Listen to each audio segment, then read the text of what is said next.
Bonjour à toutes et à tous et bienvenue sur le podcast Fly with Mel. J'utilise ce podcast pour parler de mes voyages, de développement personnel et de toutes les jolies histoires que je peux écouter à travers mes rencontres. Et parce que je suis persuadée que chaque personne que l'on rencontre a quelque chose à nous apprendre, je vous invite à garder votre cœur, vos yeux et votre esprit ouverts sur le monde. Je vous souhaite un très bel épisode et bon vol!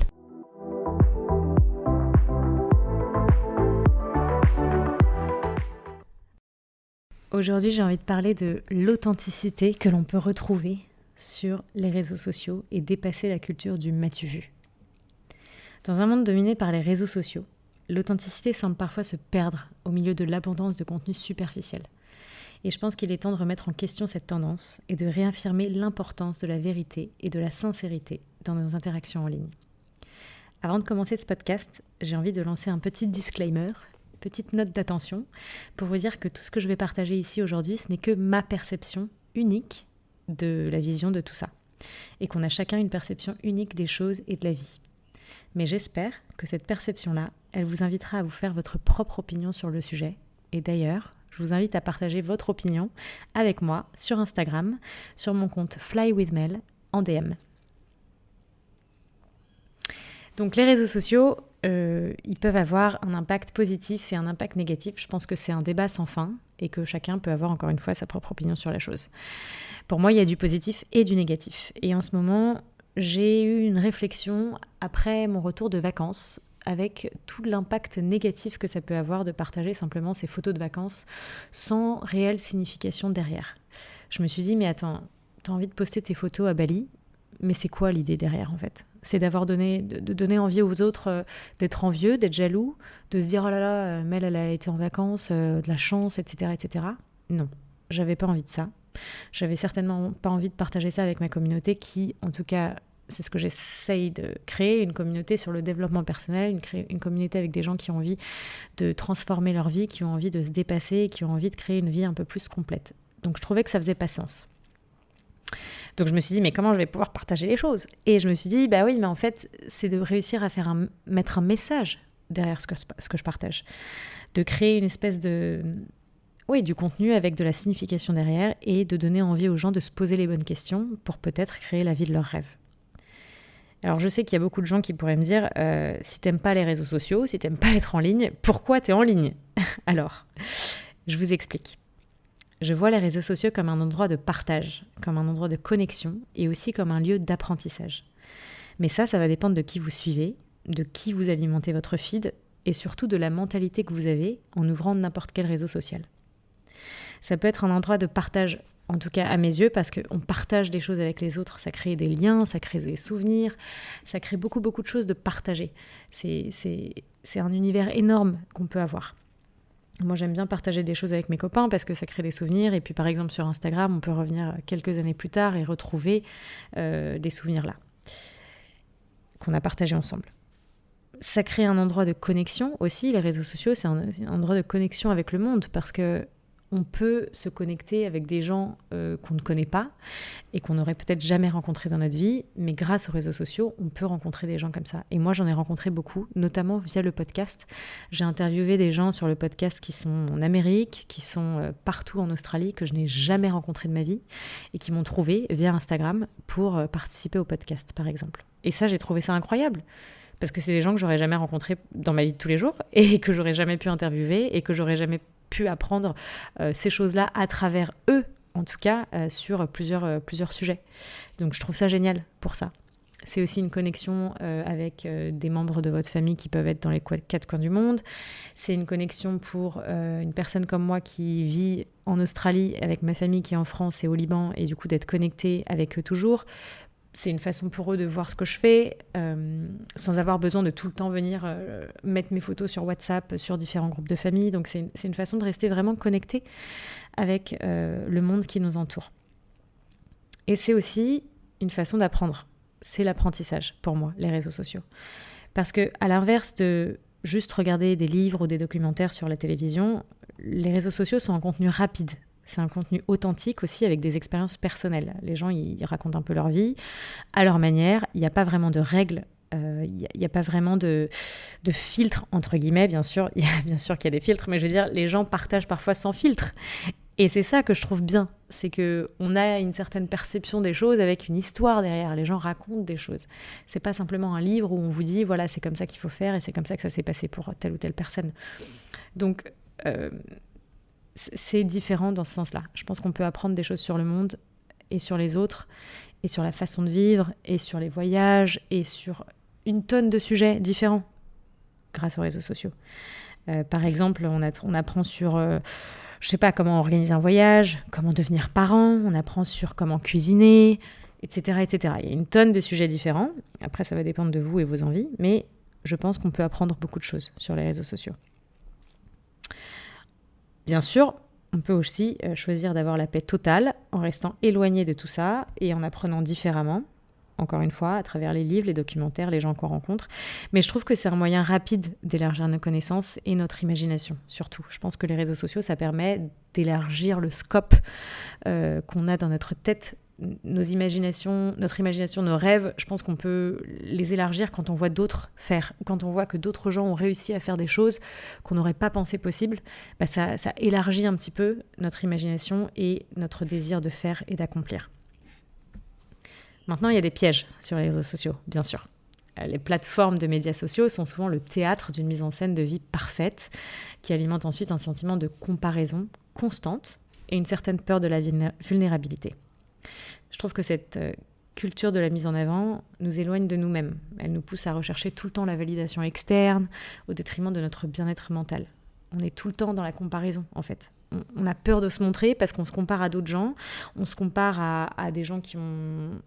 On a l'impression qu'il y a des vies parfaites, des corps parfaits, tout est parfait. Et du coup, on se compare très vite. Et parfois, on cache son propre talent face à des posts à paillettes qui sont souvent vides de sens. C'est ce que moi, j'ai ressenti à plusieurs reprises. Et je l'ai vu aussi à travers des amis à moi ou des gens qui sont très talentueux dans certaines choses et qui ne se permettent pas de poster, par exemple, parce que ils pensent qu'ils ne sont pas assez bons par rapport à d'autres gens qui sont sur les réseaux sociaux. Voilà. Alors bien évidemment, je ne suis pas en train de dire que votre talent doit être exposé simplement sur les réseaux sociaux, loin de là. C'est pas ce que je suis en train de dire. Ce que je suis en train de dire, c'est que beaucoup de gens se mettent en retrait du monde parce que ils peuvent voir des choses sur les réseaux sociaux qui leur font croire que du coup ils sont pas à la hauteur, qu'ils sont pas assez bons et que peut-être qu'en fait leur talent c'est pas vraiment un talent et c'est vraiment nul quoi.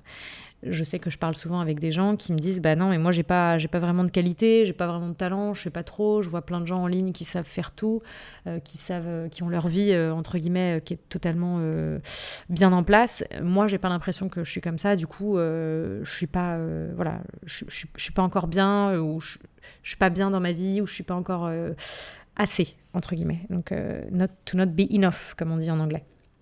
Alors que c'est pas du tout vrai. C'est simplement qu'on se compare à des choses sans avoir vraiment l'arrière de l'histoire qu'il y a derrière certains posts.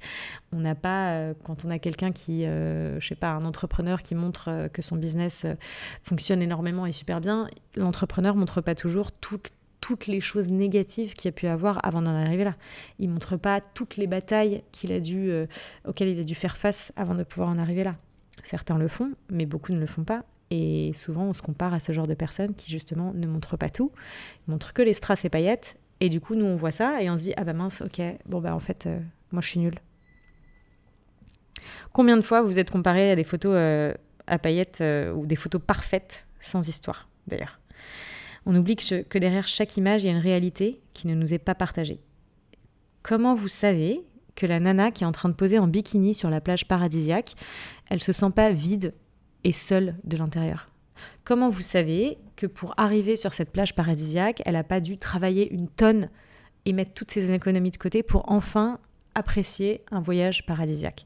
Comment vous savez? En fait, voilà, c'est ça, on regarde une image et on n'essaye pas de se demander c'est quoi l'histoire derrière. Et forcément, quand on se demande pas ce genre de choses, on se confronte à des images parfaites et on se regarde en face de cette image parfaite et on se dit moi je suis pas parfait. Du coup, je suis nulle. Et alors déjà, la définition du mot parfait n'existe pas. Parfait, c'est à vos yeux et à vos yeux uniquement, face à vous. Qu'est-ce que ça veut dire pour vous d'être parfait? Parce que la société nous montre des normes du parfait et de ce que c'est d'être parfait, mais au final, personne ne sait ce que c'est que d'être parfait. Qui a la science infuse sur cette vie ? Qui sait pourquoi on est là et ce qu'on va devenir ? Personne. Donc je pense que personne ne sait ce que c'est que d'être parfait et que les normes que la société nous montre ne sont que des normes à mettre à la poubelle finalement. Parce qu'elles n'existent pas ces normes-là. C'est des normes qu'on nous montre et qu'on nous montre depuis notre enfance et qu'on nous dit voilà, il faut être comme ci, il faut être comme ça et c'est comme ça que t'es bien. Mais qui a dit ça ? Qui a mis en place ces règles ? Qui sait comment il faut vraiment vivre sa vie pour être bien ? Moi je pense que vivre sa vie pour être bien, c'est déjà se replonger à l'intérieur de soi, se poser ses propres questions à soi-même et se demander quand est-ce que ça va bien, pourquoi ça va bien, est-ce que j'ai fait quelque chose aujourd'hui qui me faisait me sentir bien, qu'est-ce qui me fait me sentir bien et qu'est-ce que je peux faire au quotidien pour que ça continue de me faire me sentir bien. C'est ça la normalité pour vous, revenir à vos normes à vous en fait, à ce qui vous convient à vous pour votre vie. Et souvent on ne peut pas vraiment se recentrer sur soi-même parce qu'on est face à un brouhaha de normes de la société qui nous empêche de revenir à nous-mêmes et de revenir à l'essentiel. Combien de fois vous vous êtes dit j'aimerais bien avoir ce corps, j'aimerais bien avoir cette voiture, j'aimerais bien avoir ce dressing, ce sac à main, j'aimerais bien savoir cuisiner comme cette femme là qui cuisine sur Instagram ou sur TikTok, en oubliant totalement ce que vous avez déjà en fait, vos talents à vous, parce que vous vous retrouvez à vous comparer à l'incomparable. Moi j'appelle ça souvent comparer des pommes à des poires. Parce qu'on se compare aux autres sans connaître tout le détail de leur histoire, sans savoir ce qu'il y a derrière. Donc je pense qu'il faudrait redécouvrir un petit peu l'authenticité. Comme je l'ai dit tout à l'heure, je pense qu'il y a une réelle mine d'or en termes d'apprentissage et de partage sur les réseaux sociaux. Et peut-être que la meilleure manière d'utiliser les réseaux serait de réussir à revenir à l'essentiel en valorisant les contenus authentiques qui délivrent un certain message et une signification. Encore une fois, c'est ma perception uniquement, bien sûr, parce que personnellement, je vois pas de sens au genre du contenu qui est un peu m'as-tu vu ? Voilà, c'est le contenu m'avez-vous vu ? J'ai besoin d'attention, etc., etc. Et je vous dis ça en étant totalement moi-même tombée dedans à de nombreuses reprises et je tombe dedans encore et c'est normal parce que c'est facile de tomber dans cette spirale de j'ai besoin d'un peu d'attention, je vais poster un truc. Mais ça veut pas dire que je me pose pas la question souvent de « Attends, pourquoi tu vas poster ce truc ? Et pour qui, surtout, tu postes ?» Ça me rappelle un truc d'ailleurs quand j'étais plus jeune, il n'y a pas si longtemps d'ailleurs, je postais des stories sur Instagram exprès pour que mon crush puisse le voir. Et en fait, j'attendais juste que mon crush regarde ma story, quoi. Je regardais tout le temps. Et je pense qu'on fait tous ça à un moment de notre vie. Si vous le faites pas, bravo, je vous donne une médaille parce que vraiment, je pense que c'est très facile de tomber dans cette spirale-là. Mais du coup, avec le recul, je trouve que c'est dommage d'être tellement déconnecté de la réalité et d'essayer d'avoir de l'attention de son crush par un truc un peu fictif, quoi. Plutôt que d'essayer de communiquer ou d'essayer d'atteindre la personne à qui j'avais envie de parler. Donc j'en rigole, voilà. Mais comme je vous dis, c'est l'idée de l'attention. C'est un peu ça les réseaux, c'est l'envie de toujours avoir l'attention portée sur nous. Et personnellement, je m'en cache pas. Je sais que moi-même, j'ai envie d'attention parce que j'ai des choses à dire. J'ai envie que ma voix soit entendue sur certains sujets. Sauf qu'aujourd'hui, j'utilise ma voix sur cette plateforme. Donc moi, j'utilise surtout Instagram. J'utilise ma voix pour que je puisse parler de développement personnel, avec l'envie d'inspirer et de motiver les autres à avoir une vie un peu plus différente, pour avoir peut-être une vie un peu plus complète. Donc oui, bien sûr que j'ai envie d'avoir de l'attention, parce que j'ai envie que ma voix, elle porte, et j'ai envie d'aider les gens au maximum. Et pour ça, il faut avoir de l'attention. Donc je m'en cache pas. Bien sûr que oui, c'est aussi l'attention qu'on cherche à avoir sur les réseaux sociaux. Maintenant, c'est l'idée de quel genre d'attention on a envie d'avoir, de la part de qui aussi, parce qu'il faut savoir que on a des audiences différentes, on peut créer une communauté différente sur les réseaux sociaux, et ça revient au pourquoi on poste et pour qui on poste, quelle est la signification de nos messages, qu'est-ce qu'on a envie de partager. Je sais qu'il y a des gens qui ont des comptes sur les réseaux sociaux qui sont complètement privés et dédiés à leurs proches, et je trouve ça super, et voilà, et là c'est clair. Le message est clair, je veux juste partager en privé avec mes potes et mes amis et j'ai pas envie d'avoir l'attention des autres, mais j'ai quand même toujours envie d'avoir l'attention de ma famille et de mes amis. Voilà, on est toujours dans cette spirale. Je pense que personne n'a la science infuse, mais ensemble, on peut apprendre beaucoup, beaucoup, beaucoup sur cette vie, sur le monde, sur les choses qui nous entourent, et qu'au lieu de ça, on perd notre temps à s'attarder sur des choses insignifiantes, parfois, sur les réseaux sociaux. Donc cette envie de plaire à tout le monde, cette envie d'être parfait, cette envie de montrer des choses qui sont peut-être insignifiantes pour nous, mais on pense que les autres vont aimer, donc on va vouloir partager ce genre de choses. Naviguer dans le paysage complexe des réseaux sociaux nécessite une prise de conscience de nos propres motivations et une capacité à distinguer le vrai du faux. Je pense que c'est très facile de tomber dans une débilité humaine quand on partage des choses, oubliant qu'on a tous besoin des uns et des autres pour avancer. Parfois, on partage des trucs avec arrogance, et en fait, on oublie vraiment que les communautés, les liens avec les autres, c'est ça qui fait qu'on est en vie, en fait. C'est ça qui fait qu'on est toujours là. C'est le fait qu'on avance ensemble, qu'on grandit ensemble, qu'on s'entraide ensemble. Et ça, c'est peut-être moi avec mon côté, je sais pas, La La Land dans ma tête, mais c'est ma vraie vision de la vie, c'est ça. C'est qu'au plus on pourra s'entraider, au plus on pourra grandir et au plus on pourra aller loin. Et malheureusement, souvent, les réseaux sociaux ne nous permettent pas de le faire parce qu'on se tire entre les pattes. Et on vend du rêve alors que peut-être que notre vie, c'est pas vraiment du rêve. Donc on vend du faux, on vend des filtres, on vend des trucs insignifiants. Je vois combien de fois des posts Instagram ou des comptes qui ont une tonne de vues et une tonne de likes et de commentaires avec finalement du contenu qui n'a aucune signification. Signification, je parle en anglais en même temps que je vous parle, qui n'a aucune signification derrière, en tout cas à mes yeux. Voilà, pour moi, une personne qui met 15 filtres pour poster une photo, pour dire, je sais pas, j'essaie de trouver un exemple, mais pour dire un truc qui n'a ni queue ni tête, ou pour se plaindre de quelque chose, enfin je veux dire, parfois oui, vraiment je remets en question l'humanité, parce que je me dis, mais pourquoi ces gens-là, ils ont une tonne de vues sur leur contenu qui finalement n'apporte pas forcément grand-chose, n'apprend ni rien ni à personne, ne permet pas de connexion humaine, mais permet simplement, par exemple, parfois c'est d'alimenter de la haine, parfois c'est des gens qui reçoivent que des commentaires, une tonne de commentaires, mais c'est de la haine en dessous. Donc ça invite aussi à ça, et je trouve ça dommage. Je pense qu'en privilégiant un petit peu plus la vérité et la connexion véritable, on peut rétablir un équilibre sain dans nos interactions en ligne et cultiver des relations un peu plus authentiques. Mais bien sûr, c'est pas toujours facile. Par contre, je pense qu'on peut tous jouer un rôle dans ça, en rejetant les normes sociales qui sont imposées, en écoutant notre propre voix intérieure. On peut choisir de contribuer à un environnement en ligne qui sera un peu plus positif et qui sera un peu plus authentique. Mais ça ne revient qu'à nous et à nous seuls. Donc je vais terminer là-dessus, avec l'idée qu'en fin de compte, le pouvoir de changer la dynamique des réseaux sociaux, elle réside entre nos mains. En optant pour l'authenticité, le partage sincère, toutes les choses comme ça, on peut influencer positivement notre communauté en ligne et contribuer à créer un espace où chacun se sentira libre d'être soi-même, sans jugement ni pression. On peut redonner du sens à notre relation digitale et on peut retrouver une connexion véritable avec nous-mêmes et avec les autres.